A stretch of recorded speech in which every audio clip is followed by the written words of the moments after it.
started arm wrestling, okay, and I viewed the sport, like I thought about arm wrestling is different very much now than it was when I was coming up. When I was coming up, it was a time before the internet. And the knowledge that's out there now, I mean, is a lot different. You have tons of videos, everything. When I came up, I really didn't have a lot. And the way I viewed arm wrestling was, okay, what's happening? Starting in the middle here, and we're going to the side, okay? So, and so I focused a lot on side pressure. And I think a lot of guys did. Like, I think when you look at like the bulk, like the majority of the sport now as opposed to like 25, 30 years ago, you saw a lot of machines like that. You know, you saw a lot of like the great arm wrestlers training side pressure. Like I bought a table, training table off a former Canadian champion called Leanne Dufresne, and looks a lot like a table like this, okay, and has a pulley system here, okay, because she was training this, and most people were, and many people still are. Side pressure lead, okay. The problem is with side pressure is that the part that will fail, okay, is now everybody can benefit potentially, especially at the beginning, from a little bit of side pressure training. But I would not even tell a new guy to do it. I wouldn't. Side pressure is coming from the muscles in your body, but it transfers, okay? It transfers through this bone and through the ligaments of your elbow. Then it travels up this bone and it ends up in your hand, okay, and then the other person can feel it. But the limiting factor is never the muscles in your body. Never is.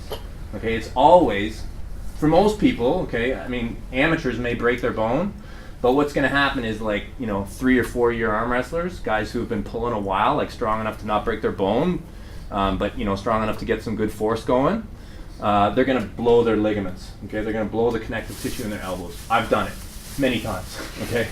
Happens to all arm wrestlers who are hardcore. If you're a hardcore arm wrestler, you will at some point in your career have elbow issues, okay? And, you know, a big part of the sport is managing that, okay? But, so what I'm trying to say is by training it, you're training false mechanics, okay? Because side pressure happens at the end of the movement, okay?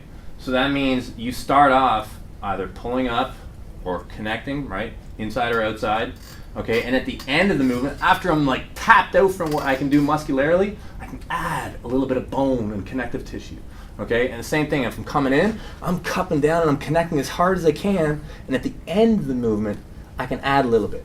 And that way, it's proper mechanics, okay? So I don't need to train my side pressure.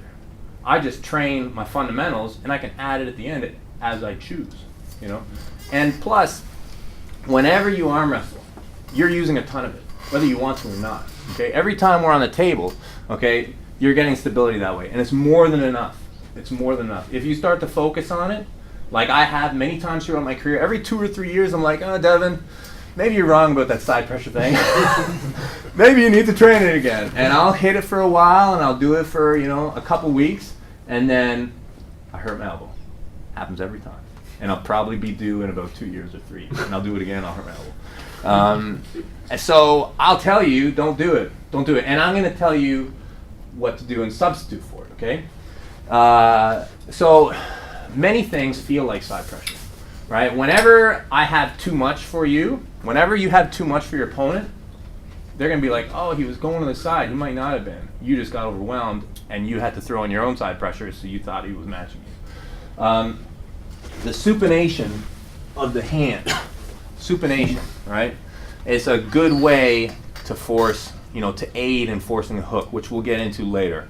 But this motion I have found most beneficial in healing my side pressure, healing my elbow, right? Because you will get lots of injuries, okay, as time goes on. You know, if you're retarded like I am, right? But a great healer is supination training, right? So this, okay, just the ability to see your palm, okay?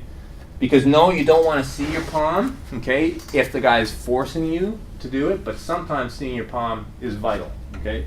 You can use techniques where you do force that direction. Okay, and it is a subtle difference between, is that side pressure? Well, yes, there is side pressure involved, but it's the supination that is really doing the work. And supination, muscularly, all makes sense.